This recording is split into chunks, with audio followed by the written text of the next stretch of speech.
시편 29편 말씀을 합독하시겠습니다. 구약 성경 822면입니다. 거룩하신 하나님의 말씀을 함께 합독하시겠습니다. 너희 권능 있는 자들아, 영광과 능력을 여호와께 돌리고 돌릴지어다. 여호와께서 그의 이름에 합당한 영광을 돌리며 거룩한 옷을 입고 여호와께 예배할지어다. 여호와의 소리가 물 위에 있도다. 영광의 하나님이 우레소리를 내시니 여호와는 많은 물 위에 계시도다. 여호와의 소리가 힘 있으며 여호와의 소리가 위엄차도다. 여호와의 소리가 백향목을 꺾으시며 여호와께서 레바논 백향목을 꺾어 부수시도다. 그 나무를 송아지같이 뛰게 하시며 레바논과 시론으로부터 들송아지같이 뛰게 하시도다. 여호와의 소리가 화염을 가르시도다. 여호와의 소리가 광야를 진동하시며 여호와께서 가데스 광야를 진동시키시도다. 여호와의 소리가 암사슴을 낙태하게 하시고 살림을 맑게 벗기시니 그의 성전에서 그의 모든 것들이 말하기를 영광이라 하도다. 여호와께서 홍수때에 자정하셨으며 여호와께서 영원토록 왕으로 자정하시도다.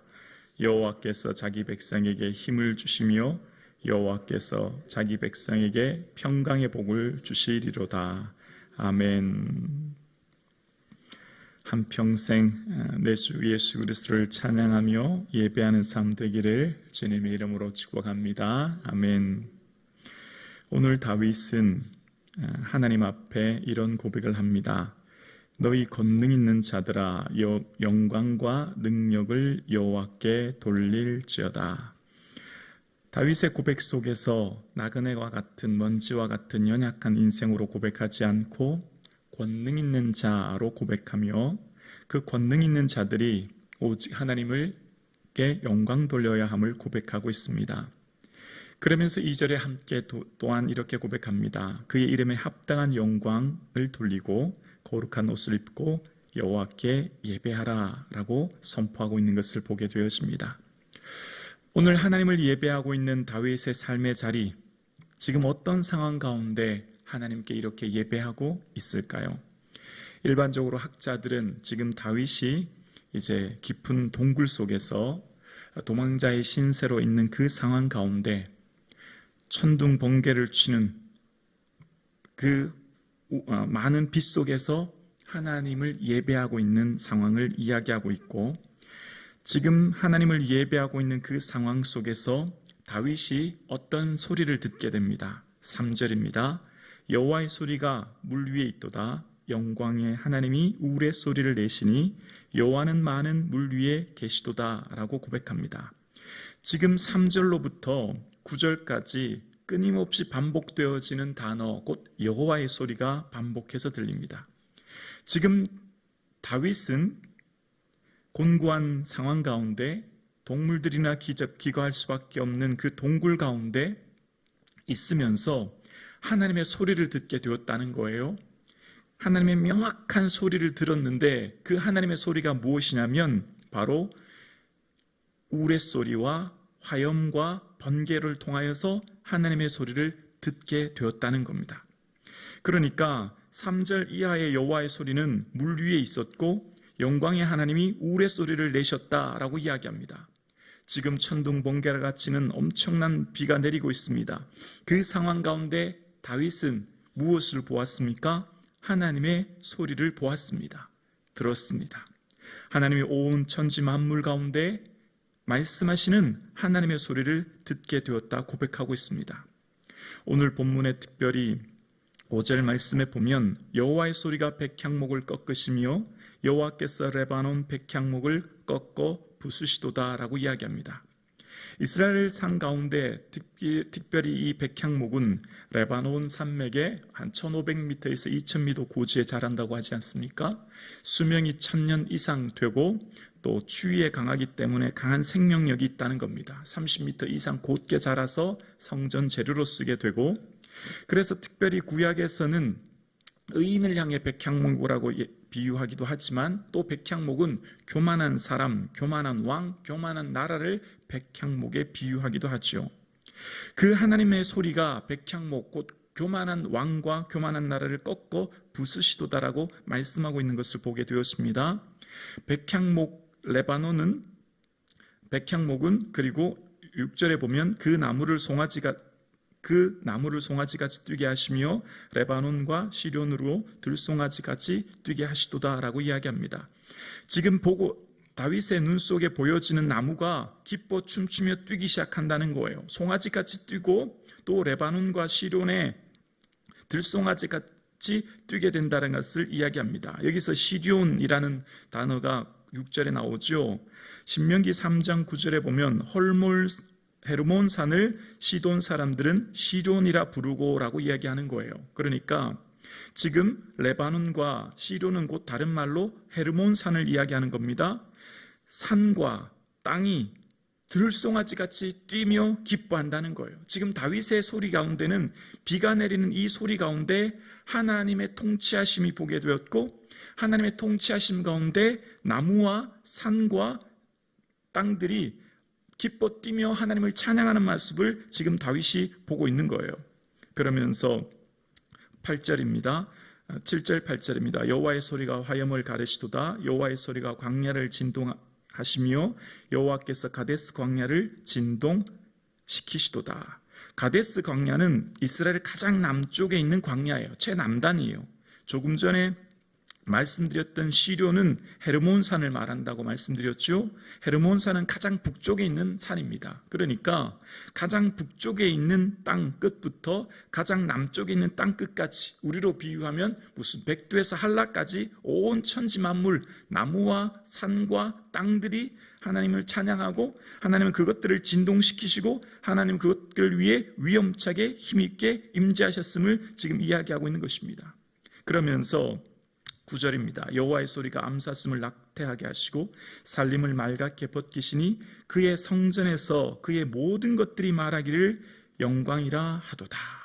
그의 성전, 다윗은 지금 있는 곳이 비록 광야이지만 그 모든 것들이 하나님의 성전이 되는 거예요. 온 천지 만물이 하나님의 성전인 것을 보게 된 거죠. 그러면서 그의 모든 것들, 산과 들과 나무와 구름과 모든 것들이 다 하나님께 영광이라 고백하고 있는 것을 어떻게 해요? 다윗이 듣고 보고 있는 것입니다. 지금 그 고백 속에서 다윗이 하나님이 온 천지 만물이 하나님을 찬양하고 있는 그것을 보게 되었고, 이제 11절 함께 볼까요? 여호와께서 자기 백성에게 힘을 주시며 여호와께서 자기 백성에게 평강의 복을 주시리로다. 아멘. 비록 내가 도망자의 신세로 내가 동굴 가운데에서 곤고한 삶을 살고 있지만 하나님을 예배했더니, 어떠한 상황 가운데서도 하나님께 예배하는 삶을 살았더니 그 예배를 통해서 하나님의 임재를 경험하게 되었고, 그 임재의 가운데 지금 비가 내리는 우레소리와 천둥 번개 가운데 하나님의 통치와 다스림을 경험하게 된 다윗.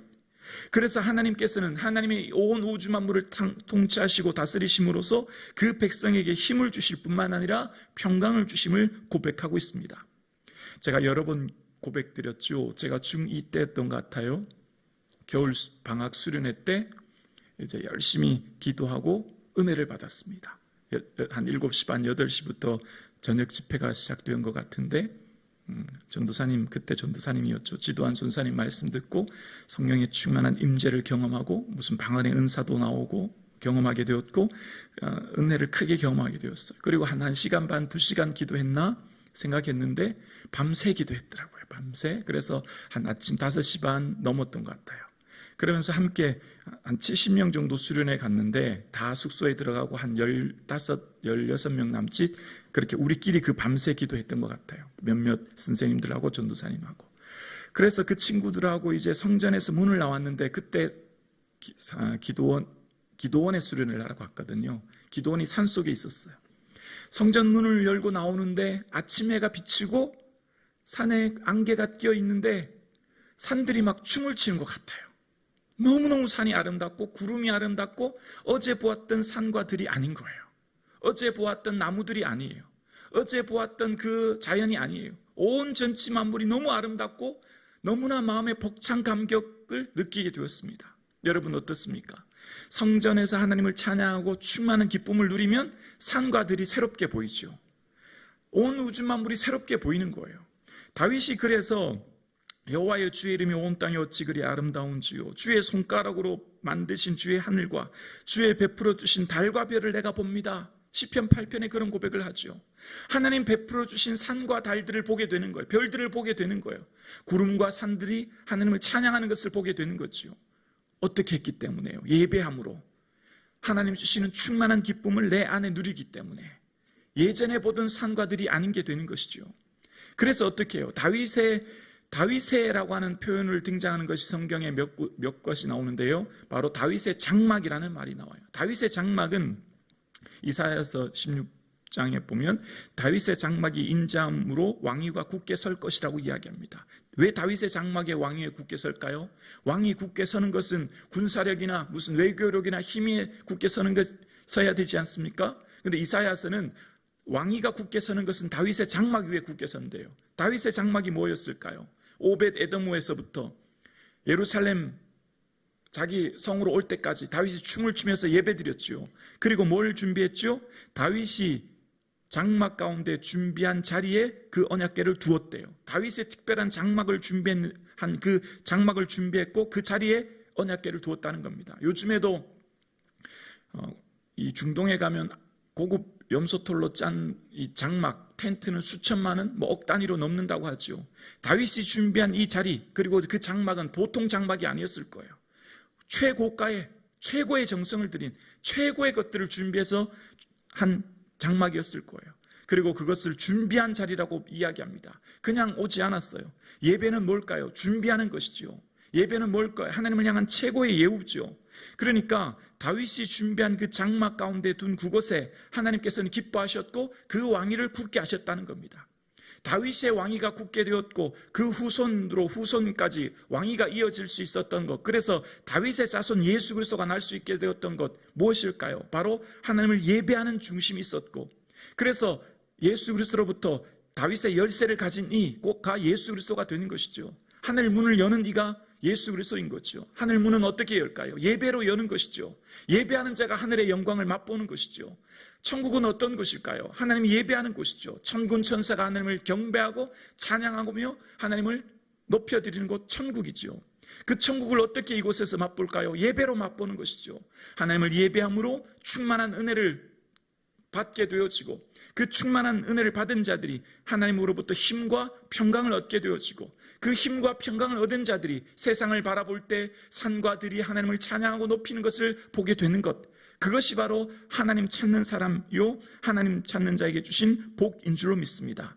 다윗은 비록 도망자의 신세로 동굴 가운데 있지만 천둥 번개와 함께 우르소리와 함께 그것이 단순히 천둥 번개가 아니라 하나님의 소리, 하나님의 임재의 영광을 보게 되었고 산림과 광야와 산과 들들이 하나님을 높이는 것을 보게 되었습니다. 하나님을 예배함으로 말입니다. 하나님을 찬양함으로 말입니다. 오늘 예배하는 사랑하는 성도님, 어떻게 우리가 하나님의 임재를 경험하게 할 수 있을까요? 어떻게 우리가 이 곤고하고 고난 많은 문제 많은 이 세상 가운데 하나님의 충만한 임재로 주를 높일 수 있을까요? 바로 어떠한 삶의 자리 가운데서도 어떠한 환경 가운데서도 하나님을 예배할 수 있는 저와 여러분 되기를 주의 이름으로 축원합니다. 형편이 되든 안 되든 최선을 다해 예배하는 자의 삶을 주님 기뻐하시고 그에게 하나님께서는 힘을 주시고 평강의 은혜를 주실 줄로 믿습니다.